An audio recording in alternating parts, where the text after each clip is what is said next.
మాసంలో దీపానికి పూజ. కార్తీక దీపం అంటాం. ఈ దీపం వెళ్ళి వెళ్ళి వెళ్ళి వెళ్ళి చివర కార్తీక పౌర్ణమి నాటి దగ్గరికి వెళ్ళేసరికి కేవలం తన కొరకు పెట్టే దీపం కాదు, ఇంకా గడప బయట 2 దీపాలు పెడతారు కార్తీక మాసంలో. గడప లోపల పెడతారు మిగిలిన నెలల్లో దీపాలు. ఒక్క కార్తీక మాసంలో మాత్రం గడప బయట 2 దీపాలు పెడతారు.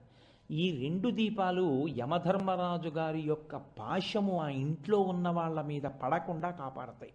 ఎందుకంటే శరత్కాలం దగ్గర నుంచి యమదంష్ట్ర బయటికి వస్తుంది. ఈ ఋతువు ఎక్కువ మందిని పడగొట్టేస్తుంది. కాబట్టి పడగొట్టకుండా యమధర్మరాజు యొక్క ప్రీతి కొరకు ఆ 2 దీపాలు బయట పెడతారు. అందుకే దీపావళి అమావాస్య నాటి స్నానం దగ్గర నుంచి యమధర్మరాజు యొక్క ప్రీతిని కోరుకుంటారు.